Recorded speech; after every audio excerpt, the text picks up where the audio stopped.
Okay, page 786 in the 11th edition. Come on, eyes work. 982 in the 10th edition. First poem for today is by Dylan Thomas, a Welsh poet. Died relatively young, 39, from alcoholism. If you ever have an opportunity, I think it might even be on Netflix.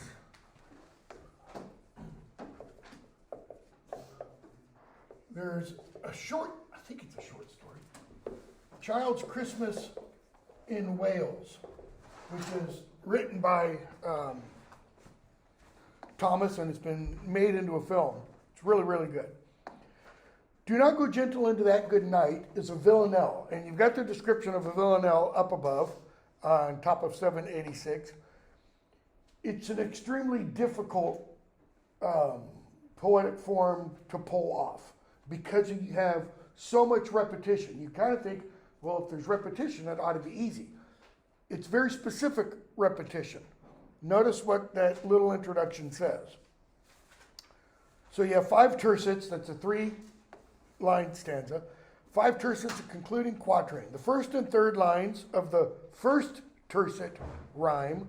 These rhymes are then repeated in each subsequent stanza and in the final 2 lines of the quatrain. Also, line 1 appears again without change in lines 6, 12, and 18, and line 3 appears again without change as lines 9, 5, and 19. So you've got to structure the whole thing so that everything works. Okay? Mentally, don't flip back and forth or do it later. Compare this poem with Donne's Valediction Forbidding Mourning. You know, Valediction Forbidding Mourning begins, as virtuous men pass mildly away, and some say, does the soul go now, and some say nay, etc. No doubt of no silently going in this one. Do not go gentle into that good night. Old age should burn and rave at close of day. Rage, rage against the dying of the light. Okay, so the first tercet, first stanza is telling us what? When you die, what? Fight it. Go kicking and screaming. Just full bore. Don't accept it. Especially old age. Notice. So if you live to be an old age, whatever that is, okay, fight it. Though wise men at their end know dark is right, because their words had forked no lightning, they do not go gentle into that good night. Why do wise men know that at their end dark is right? What do wise men know? It's not a trick question, and it's really actually very simple. So don't think too deeply about it. Every wise person must acknowledge what? Death. We're all going to die. That's wisdom to acknowledge that. Notice, it doesn't take a genius to figure that out. So, though wise men at their end know dark is right. It's fitting. It's appropriate. It happens to everybody. Hamlet says, the readiness is all. Which is a little bit different, but it's similar. Because their words had forked no lightning, they do not go gentle into that good night. What does that mean, forked no lightning? If you see bolts of lightning, not lightning in clouds, what does lightning look like? It forks. It's seldom a single bolt. Okay? It goes like that. How do their words fork no lightning? How do words fork lightning? What is lightning? I don't mean electrically, describing it physically. What is it sensually, sensually? You're out there in a lightning storm. What do you experience? Again, this is not deep. This is real surface. What do you see? Flash of light. Okay? So, because their words had forked no lightning, what is light often an image of or metaphor for? Think Oedipus the king. What does he, after he jumps to conclusions, what does he say about Tiresias' blindness? He doesn't understand, he doesn't perceive, etc. And Tiresias turns that back on him and says, oh, you see so perfectly with your perfect eyes, but you're blinder than all. In other words, light equals knowledge, perception, understanding. Okay? Because their words had forked no lightning, what else does lightning produce?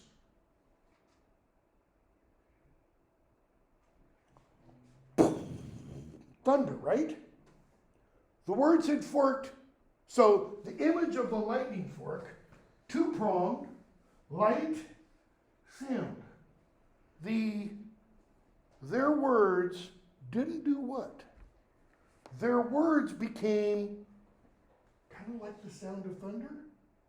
Loud, raucous. I mean, think of some presidential candidates. A lot of noise, but missing what? Shakespeare has a line in Macbeth. So-and-so is full of sound and fury, signifying nothing. All bluster, no meaning. Thunder is the same. Their words give off a lot of heat, okay, like lightning does, give off a lot of light, but there's no meaning there. And I don't mean they're going blah, blah, blah, blah. It's just their words are full of hot air. I mean, what's that phrase mean? They, what? Do not go gentle into that good night. Why? What do we call people who say one thing and do the opposite? They're hypocrites. They say all the right stuff, but they don't believe it. Good men. So the first one, wise men. Now we have good men. Good men, the last wave by, crying how bright their frail deeds might have danced in a green bay. Rage, rage against the dying of the light. The last wave by, what can wave mean? It can have two meanings, maybe more, but I think at least two.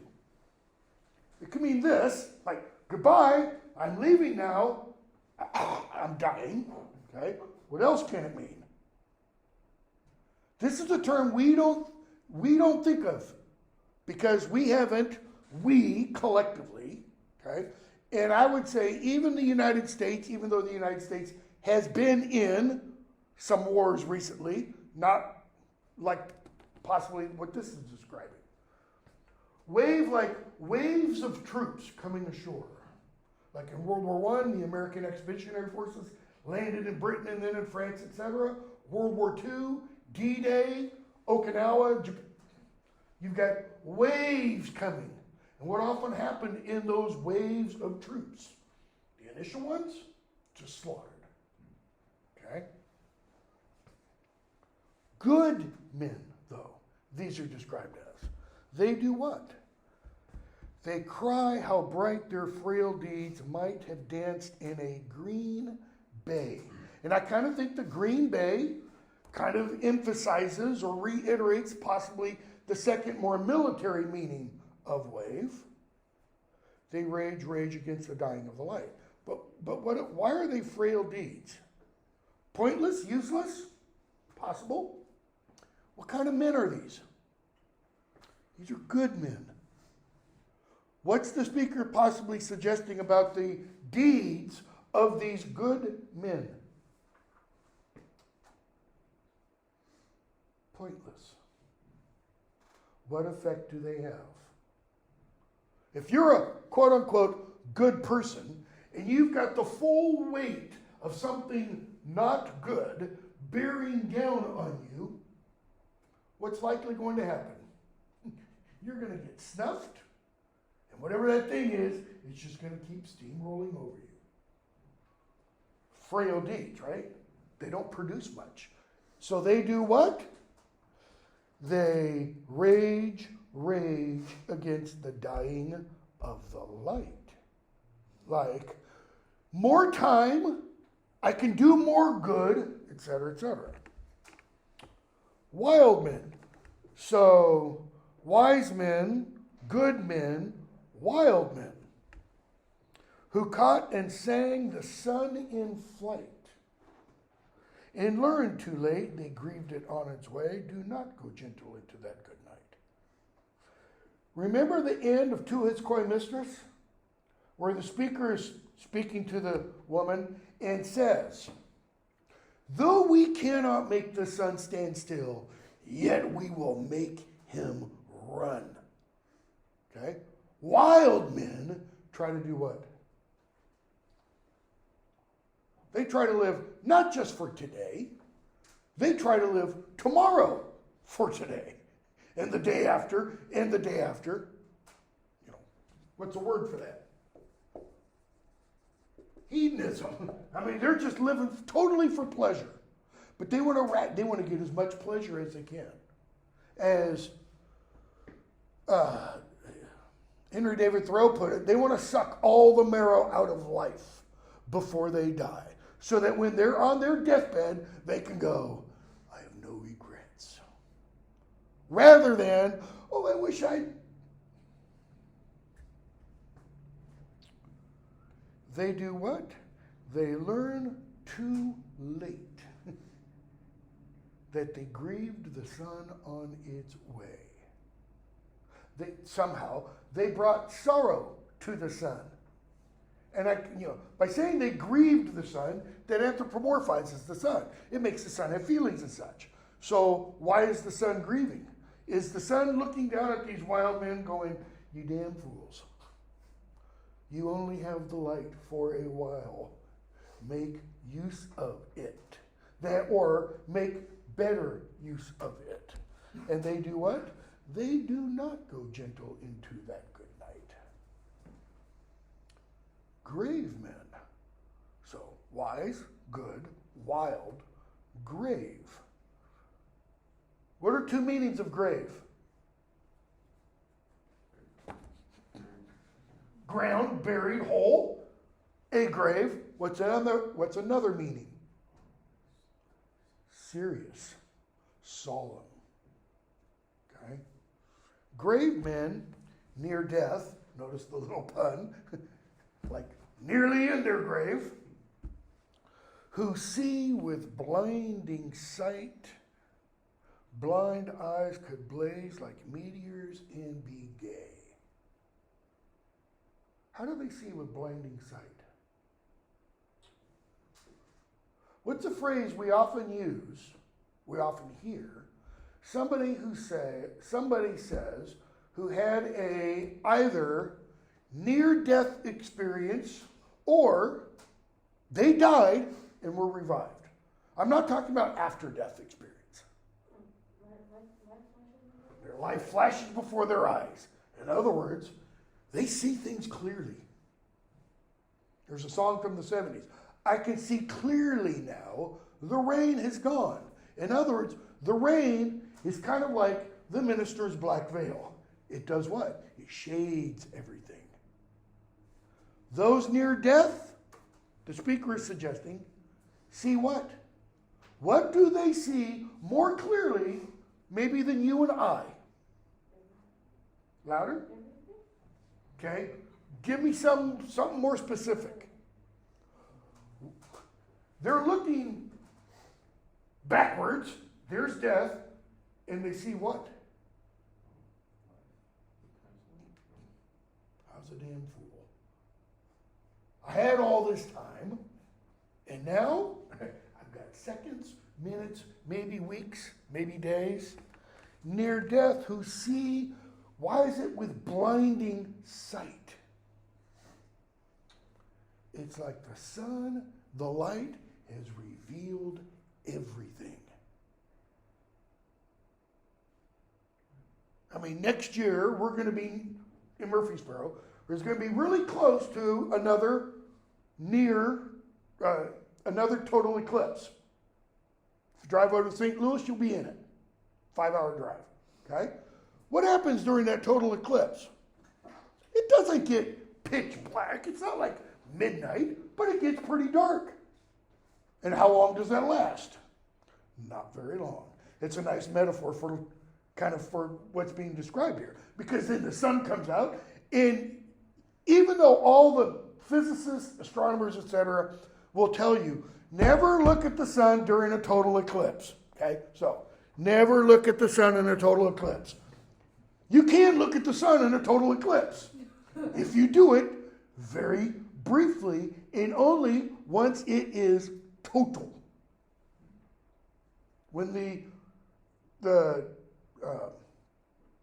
the word I want? That other body out in the sky comes between us and the sun, okay, and completely blocks it, you'll see that little corona around the outside. That's not enough to damage your eyes. As soon as it moves and you start to get the trailing edge revealed, that's enough to do the damage. Okay? It's in that moment that it comes back out. Now you see everything as new. Imagine if, in Oedipus, the tables were turned and Oedipus was physically blind all his life. And when he suddenly comes to the knowledge, the recognition, I did what I was told I was going to do that I tried not to do, and he suddenly saw with his real physical eyes. Blind eyes. This is what they see with blinding sight. Blind eyes could blaze like meteors and be gay. Why are their eyes now blind? Before, they see with blinding sight. Is that talking about the kind of people who possibly near death kind of do go blind? But even though they go blind, like Oedipus, they now see with blinding sight. And what do they see? That blind eyes, let's say Tiresias, could blaze like meteors. In other words, instant flashes. They what? They rage against the dying of the light. So, wise, good, wild, grave. First stanza, old age should rage, should burn and rave at close of day. Final tercet, in you, my Father. What does that do to the rest of the poem?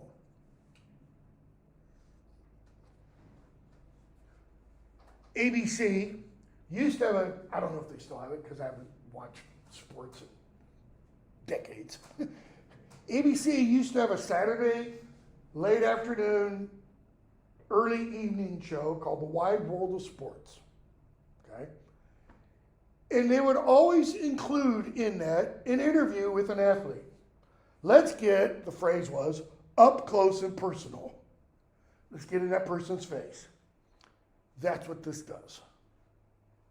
It takes all this kind of theoretical stuff about old men, wise men, grave men, wild men, and it brings it down to earth. He's not talking about wise men, good men, wild men, or grave men. Who is the speaker addressing? In you, my Father. Within the world of the poem, where is the Father? Deathbed.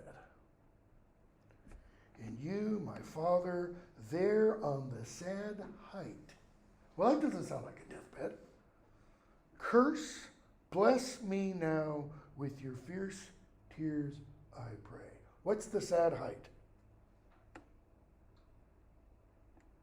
Let me put it this way. What's the height look over?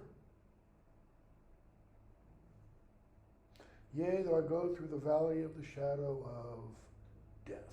Psalm 23. The height is the precipice. I always use the image of a door. It doesn't have to be a door. If you saw I don't remember what it's called, the last Marvel Avengers movie, and you've got the scene where the two characters are up on that big cliff, and one of them's got to die. Why? How? You go over the cliff. There it is. On the sad height. Notice it's sad because we know what follows. Do what? Notice what the speaker asks from the Father. Curse me, you dirty, rotten, no good, lazy son of a... Or, bless me. Between curse me and bless me is what? Everything. Those are the two poles. The two extremes. With your fierce tears. What's the speaker really saying? Say something. My own impression. I think if we read this, in one sense kind of literally, that it is really an address to a father who is dying. The speaker is saying, wake up, damn it. Give me a last word. Say something. Don't just drift.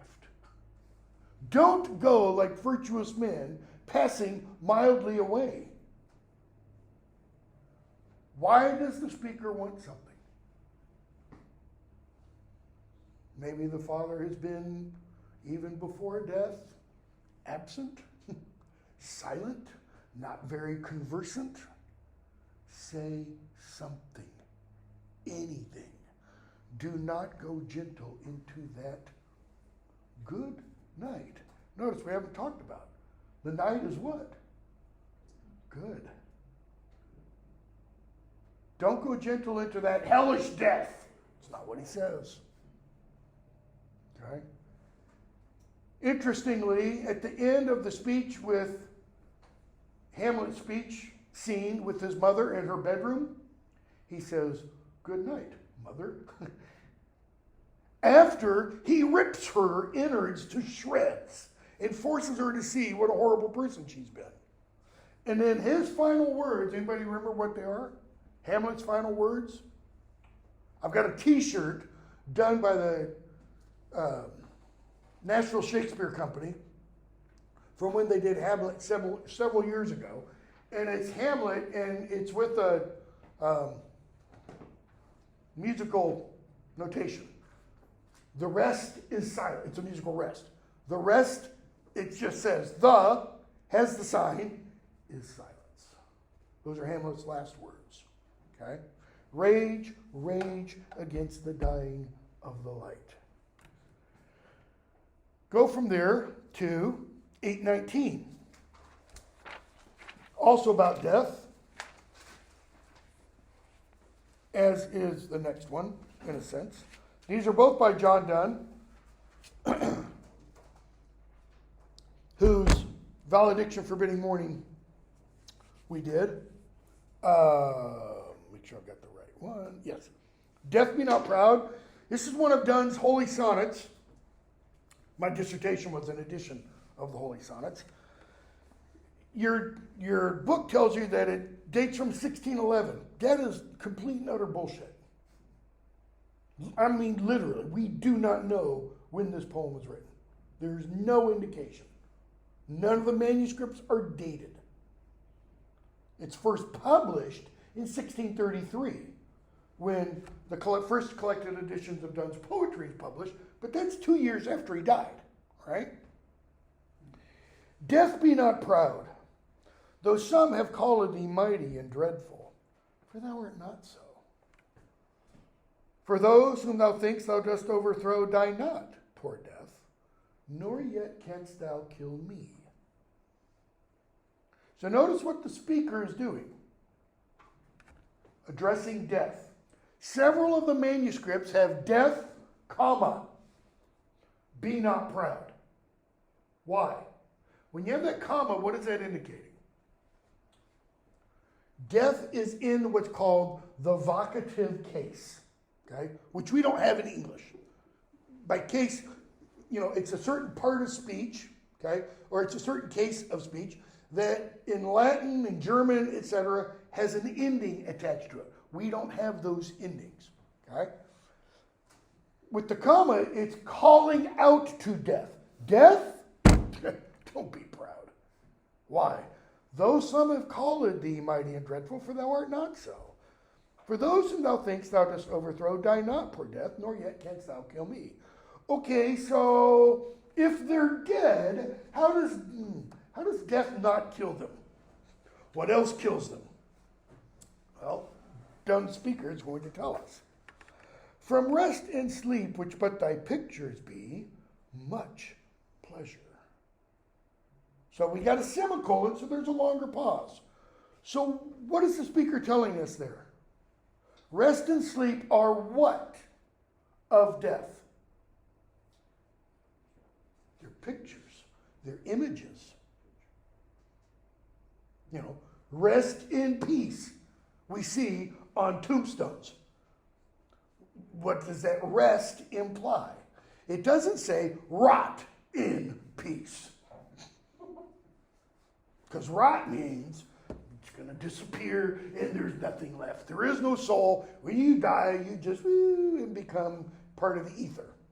Nope. Rest in peace implies, what do you do when you go take a rest? You get up later. Rest implies someone will get up later. So he says, from rest and sleep we get what? Or we're supposed to. If you have good sleep patterns or good sleep health. Much pleasure. You're supposed to wake up going, oh, I feel good. Yeah, I don't do that usually. Okay. So if we get much pleasure from rest and sleep, which are images of death, next half line, then from thee much more must flow. Why?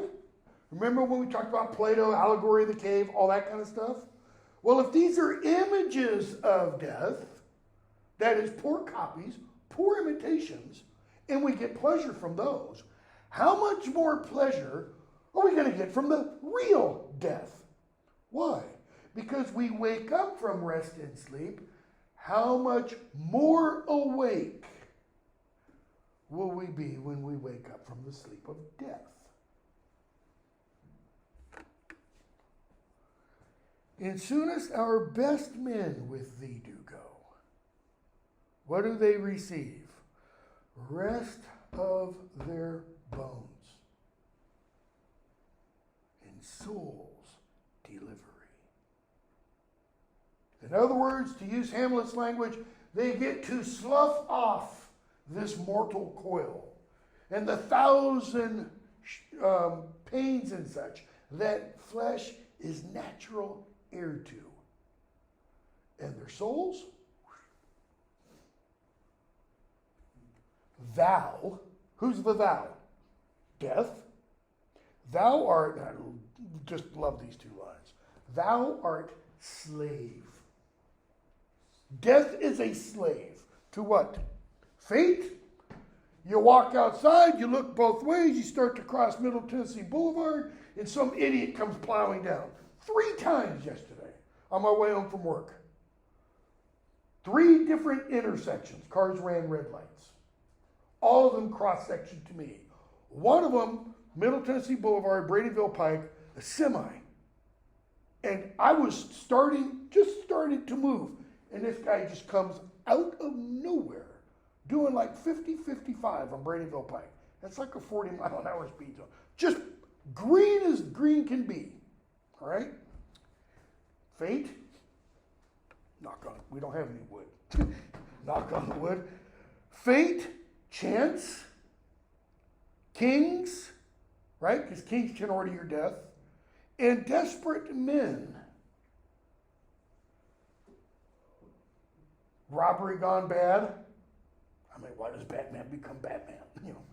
Don't go too far into the mythology, by the way. And dust with poison, war, and sickness dwell. Really? These are your bedmates? Death, poison, war, and sickness? You really like hanging with those three?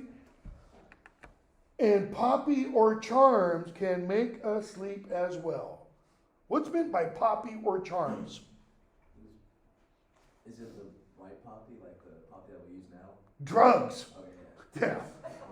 Narcotics can make us sleep just as well. And in one sense, I'm sure some people would say, much better. Take enough fentanyl. Why is there a quote-unquote opioid crisis? It's not because of the kind of opioids I take after a surgery. It's not those. It's fentanyl. It's illegal opioids. Okay? And they can make us sleep as well. Because, you take some good drugs and you just drift off. Not advocating that by any means, by the way. I knew a side note, what time is it? Knew a guy in high school. Pothead. This is in the 70s. Knew a guy in high school. Pothead, amped up on pot. And this was about a year after I think we graduated. Well, I graduated. Not sure if he did or not. There is a thing in the paper. He was at one of the local parks. This was out in Silicon Valley. And he was there, I think, when the park was closed. Police came. He ran from the cops. The cops kept telling him, stop, stop, stop. This is, the cops don't shoot him in the back. They're yelling, stop, stop. And the guy runs and vaults over a fence into a quarry. About a 100-foot drop. Yeah, I mean, literally hopped the fence and swan dive down to rock. Okay? Actually, it was a cement quarry. Poppy didn't do as good a job there as we would hope. And better than thy stroke, why swellst thou then? That is, why are you so proud of your powers? One short sleep past, we wake eternally. And several of the manuscripts read, one short sleep past, we live eternally. You wake up from that sleep and it's a resurrection and everything's great. Donne was a priest. After 1615, Donne took what's called holy orders in 1615. Prior to that, he was an Anglican for a few years. We don't know exactly how many. Late 1580s, early 1590s, still Catholic. He gradually moves away from that. I think I talked about that a little bit before. One short sleep past, we wake eternally, and death shall be no more.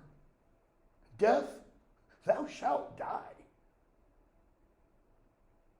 St. Paul says, the last enemy to be overcome will be death. And then life eternal. Okay? Turn from there to 1050. Put these poems together. Better my heart. See, this one says 1610. There's no basis for that at all. This is probably, with Death Be Not Proud, two of Donne's most quoted poems. Batter my heart, three-person God, for you as yet but knock, breathe, shine, and seek to mend, that I may rise and stand, overthrow me, and bend your force to break, blow, burn, and make me new. Is that how that poem should be read? No, it should be, batter my heart. Meaning, my heart's like what? Like a fortress. And you need to do what, God, in order to get to me? You got to beat the living daylights out of me. You got to beat me down. batter my heart. Three-person God. Trinity, Father, Son, Holy Spirit. Why? For you as yet but knock, Jesus says, behold, I stand at the door and knock. If you let me in, I will enter. Breathe. May the Lord make his face to breathe. Pentecost. And before Jesus sends his apostles out, before he dies, shortly before his crucifixion, he breathes on them and says, receive the Holy Spirit. So you knock. Hello, is anybody there? Can I come in? You breathe. You shine. Old Testament prayer, may the Lord make his face to shine upon you. Meaning what? I don't mean to get in all the theological stuff. I'm not going there. It means look me in the face. Because what do you not want to happen? You don't want God to do this. God turns his back on you, you're screwed. And seek to mend. What does mend imply? To heal. There's something wrong with me. Okay? There's something wrong with what? What's the speaker saying to batter? My heart. There's something wrong with my heart. Psalm 50, 51, depending upon your version of the Old Testament, David cries out to God, to create in me a new heart. Why? Because what he has is broken. And then he goes on later and says, a broken and contrite heart, O God, thou wilt not despise. Okay? And seek to mend, that I may rise and stand, paradox, overthrow me. That I can get up and stand before you, knock me down. What? Overthrow me and bend your force to break, blow, burn, and make me new. What does Hamlet say in this first soliloquy? Oh, that this too sullied or solid flesh would do what? Thaw, melt, and resolve itself into a dew. In other words, be made perfect, be made pure. Donne's speaker says, do these things, why? To make me new. How do you make new? By breaking, blowing, and burning. What's the image of? What is the image from? We don't, 2023 civilized, metropolitan America, we're not familiar with this. But if we lived out on a farm and we were self-producing off the grid, so to speak, we would know what this means very carefully. It's an image of taking wheat, a grain of wheat that's ripe, and you crush it in your hand and you go, what is the doing? You're blowing away the husk. The kernel, the grain of wheat, stays in your hand. So break, blow, and what do you do with what is blown away? You burn it. And you take the little seed and you do what? You make something new of that. That seed is dead. What do? You stick it in the ground, and what was dead, it goes into the ground, now comes out alive and new. So different image, different metaphor. Like an usurped town to another do, labor to admit you, but oh, to no end. What art thou that usurpst this time of night? Horatio asks Hamlet Sr.'s ghost. I, like a usurped town to another do. What's the another? I'm like a town that is ruled by one person. That person's not here right now. And what has happened? Somebody else has taken control. Somebody else has taken possession of me. I do what? I labor to admit you. I try. I work to let you in. But oh, to no end. That is, to no purpose. I can't. I'm sitting here trying to go, come in. What's the problem? Hello. Gary Larson had a cartoon years ago, had on the door, Midvale School of the Gifted. And the kid's here trying to pull the door this way. Not very gifted. Okay? But to no end, I can't do it. Reason your viceroy in me. What's a viceroy? Anybody know what the roy means there? Comes from French. Raw. It means vice king. We don't have vice kings. What do we have in the United States?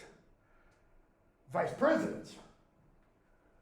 What's the purpose of the vice president? Really nothing. It's just to stay alive so that if the president dies, you get pushed into that place. Okay? Reason your viceroy in me should defend. Reason is God's what? In a person. God's representative. That's it. And because reason is your representative, reason is supposed to do what? Defend me. Come on, logic, kick into gear. Well, this isn't right. Satan doesn't belong here. Kick Satan out. But is captive. Reason has been taken captive and proves one of two things. Either weak, meaning ineffectual, or reason is now false. Reason is untrue. Untrue means not just false, unfaithful, unloyal. Remember when I did pretty sure I did here, talked very briefly about Calvinism when we were talking about Hamlet and had the tulip thing, okay? Part of the total depravity, our reason is affected by that. None of us think perfectly, rationally, or logically. Why?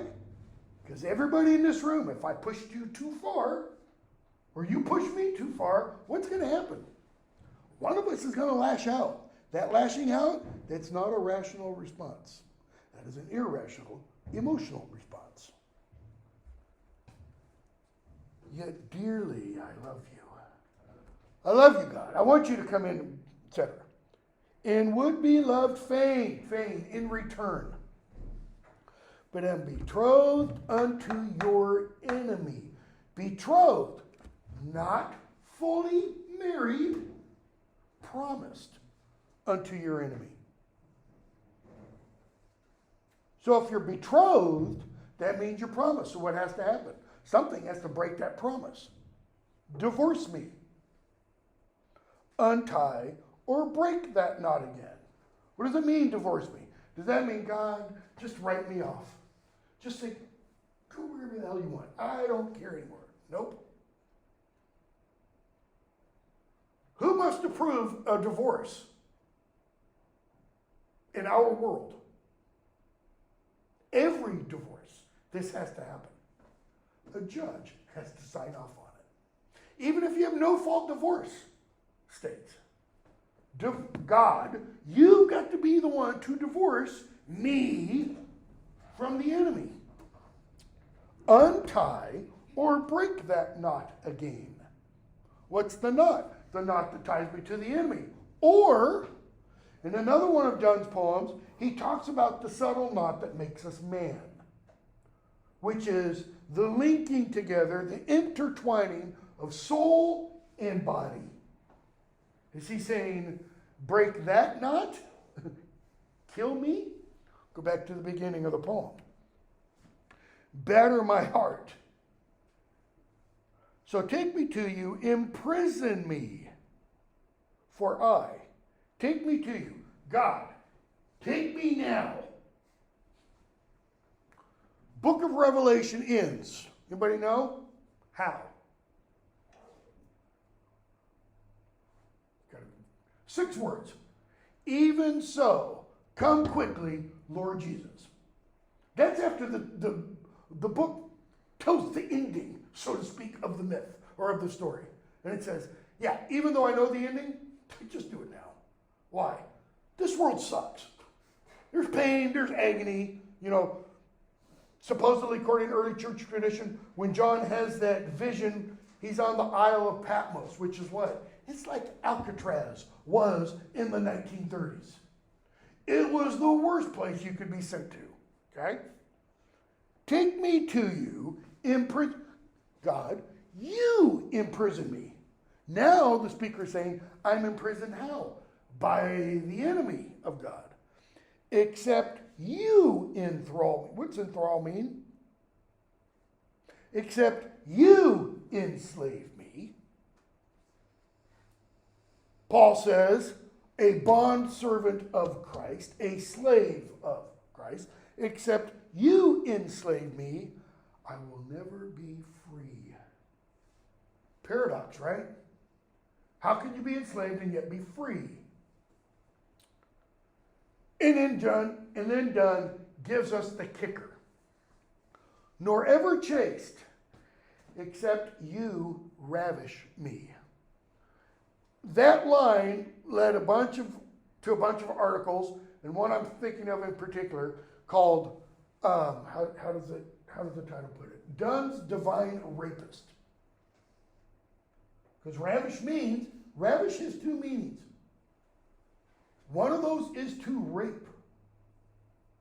It's used throughout literature. So-and-so is ravished by, etc. Okay? It means raped in all of its ugly, gory details. Another meaning of ravish is to be removed from. So, unless you ravish me can mean God, unless you think of rape for a moment. Do what? Take me entirely. Unless you exert your power on me. Now, rape is never asked for, but this speaker is saying, you have to take me what? Body and soul. Remember, I almost said Little Abner. Remember Abner Snopes from Barn Burning? And he says, I'm going to fix it to go speak to the man who's going to own me, body and soul, for the next 8 months. No. No. Major Despain has nothing to do with Abner Snopes' soul. I would argue not many do. Not even Abner. Okay? So I can't be chaste. What does chaste mean?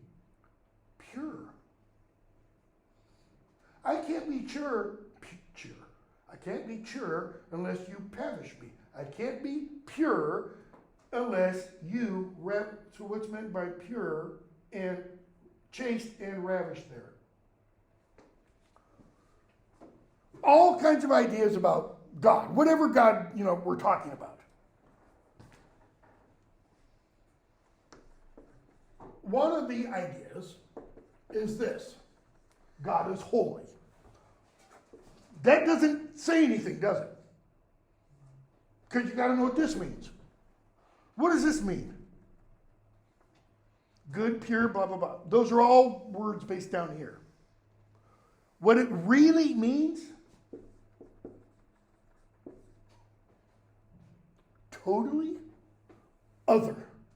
Totally different from any category we think. So everything we say about God is a mere approximation. Why? Because we don't have words to describe what is indescribable.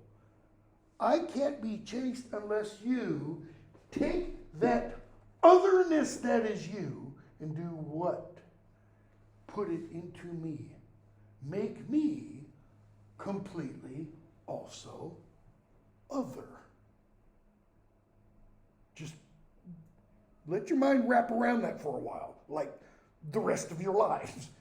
I mean, it is so deep, it almost can't be plundered, like Bottom's speech, okay? Except you do what?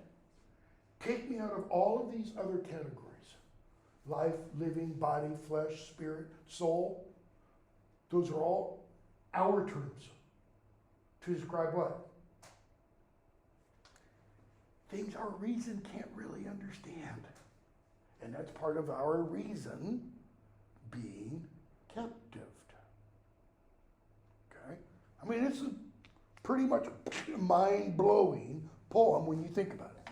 Go from there to, we only have 5 more minutes. I thought we would get more than that. Because I could not stop for death. Emily Dickinson. 8:47. Emily Dickinson, a very interesting writer. New England, Massachusetts. You got a little introduction. Actually, you got a lengthy introduction to her. Most of her poetry, in fact, I think all of her poetry, was published after she died. She went to school, college, essentially for about a year. She never married. Most of her poems were discovered upon, where is that? Oh, there it is. Upon her death in her home. She was pretty much a recluse. I mean, the old story was she was entirely a recluse, that people never saw her. That's not quite true.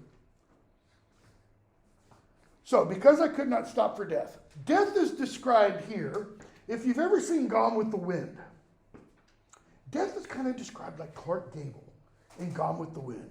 Really nice suit, nice carriage.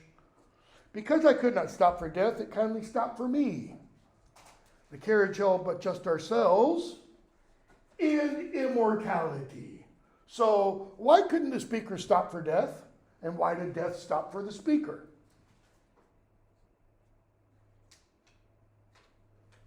When it's your time, it's your time. The speaker is saying, I'm too busy to die. I've got all this stuff to do. That's what most people in the prime of their lives think, even though they're going to die the next day. By accident, chance, fate, king's war, Donne's language. So I couldn't stop for him, so he did what? He stopped for me. In other words, death pulled up to the curb and said, come on. And notice, he kindly stopped for me.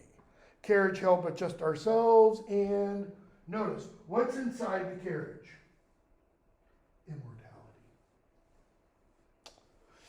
We slowly drove, he knew no haste. Why? Immortality also implies what?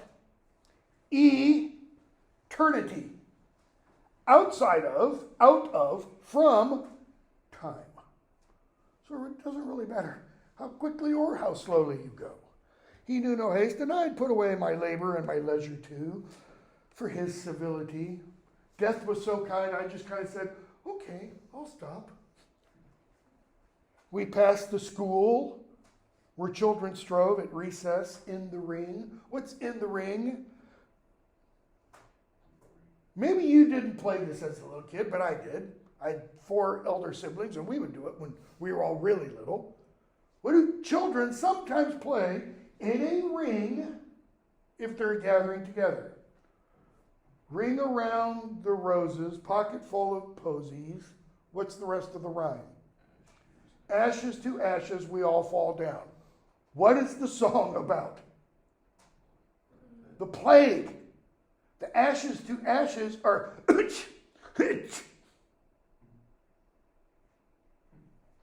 the plague spreads, and we all fall down because we're all dead now.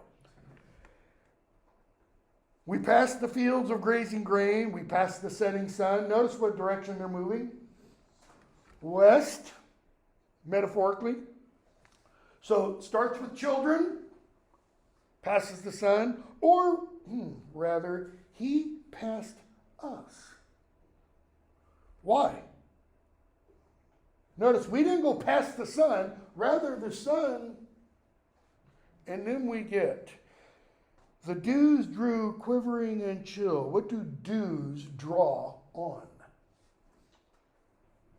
The ground.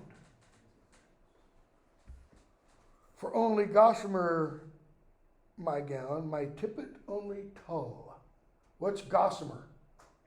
Look out on an early morning when it's cold enough for there to be dew. What will you see in the grass other than little droplets of water? Look closely and you'll see all kinds of spider webs. Gossamer down. Okay? That's the person's gown. What kind of gown? Burial shroud?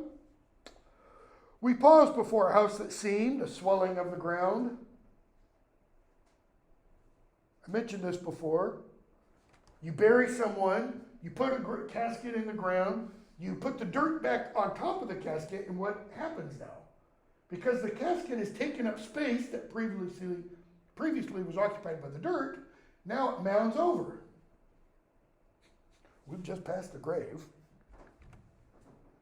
The roof was scarcely visible, the cornice in the ground. What happens between we paused before a house, paused before a house, and the cornice was in the ground? Time. That mound is now sunk. The roof, scarcely visible. The cornice, probably the gravestone. We don't really have many in America. You got to go up to New England or go to England. Go to a really old cemetery. And gravestones are often only like a foot of a 4-foot tall gravestone is still above the ground. Because what happens? Gravity sucks that thing down. Since then, 'tis centuries, and yet feels shorter than the day I first surmised the horses' heads were toward eternity. Since then, it's been centuries, but it doesn't seem like that. Why? Because when you're outside time, what? Time doesn't pass. And a moment is like an eternity. And eternity is like now. I think in here, did I discuss Boethius at all? I know it's after time. I don't know if I did or not. I won't go into it. Okay, we'll stop there. I'll put up a video or two to cover the remaining poems. I'm going to put up the exam today. Today's Wednesday. Yeah, I'm going to put up the exam today. It's due, or will be due, Monday by 11:59. Okay? It's the final exam? Yeah, final exam. It just covers poetry to the end, except for extra credit. Extra credit may go back. Extra credit will go back to the beginning. Let me put it that way. Thank you all. Hope you enjoyed the class some. Got something out of it.